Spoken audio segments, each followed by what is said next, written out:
एक बार माँ पार्वती कैलाश पर्वत पर भ्रमण कर रही थी कि तभी उनकी नजर पृथ्वीलोक पर पड़ी। एक सेठ ने पूरा दिन मजदूरी करने पर एक गरीब को सिर्फ 200 रुपए दिए, जिससे वह बहुत दुखी हुआ। अब इन्हीं 200 रुपए से पूरे 3 दिन कैसे व्यतीत होंगे। उधर सेठ की तिजोरी पैसों से भरी जा रही थी। वहीं दूसरी ओर एक महिला सादी साड़ी खरीदने गई तो वह भी उसे ले नहीं पाई। भैया, यह सारी साड़ी पैक कर दो। माँ पार्वती गरीब और अमीर दोनों को ही देख रही थी। आखिर जिसे जो चाहिए वह मिलता क्यों नहीं, और जिस पे पहले से ही हो उसे और मिल जाता है।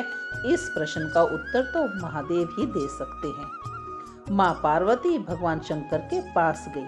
महादेव, मैंने देखा कि धरती पर पहले से ही गरीब और दुखी व्यक्ति को और पीड़ा मिलती है, और जो सुख में है उसे आप दुख नहीं देते। ऐसा क्यों महादेव? अब गौरी शंकर धरती पर आते हैं। तभी उन्हें रास्ते में एक गरीब पति पत्नी दिखाई देते हैं।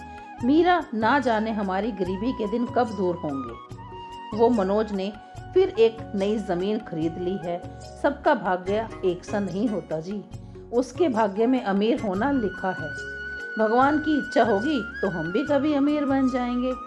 पता नहीं कौन से कर्मों की सजा भुगत रहे हैं हम।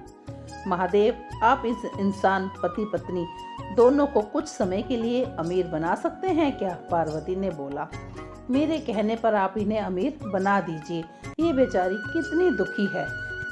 पार्वती, इनकी किस्मत में धनी होना नहीं लिखा है। स्वामी, आप इन्हें धन दे दीजिए, फिर भी अमीर और सुखी हो जाएंगे। ठीक है, जैसी तुम्हारी इच्छा।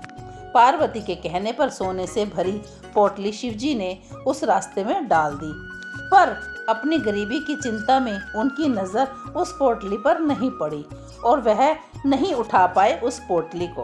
भगवान बोले, देखा देवी पार्वती, इनके भाग्य में अभी गरीबी ही लिखी है।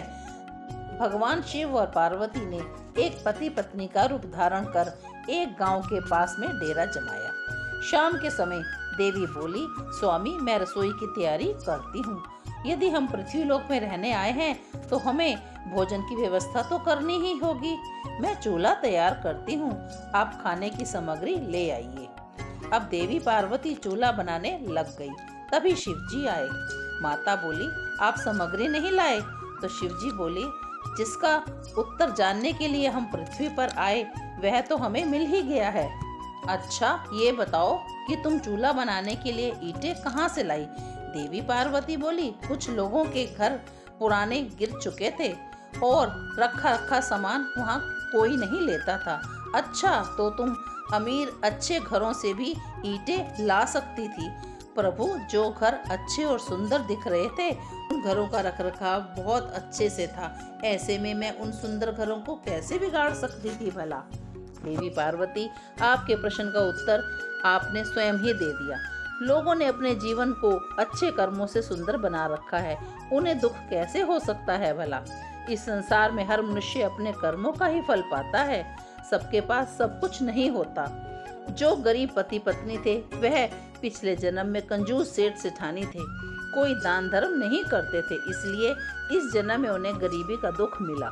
पर इन दोनों के अच्छे कर्म आगे का जीवन सुखी बना सकते हैं। इस पृथ्वी पर कोई भी मनुष्य पूरी तरह से सुखी नहीं है देवी। अब देवी पार्वती और भगवान शिव अपने रूप में आकर कैलाश लौट गए।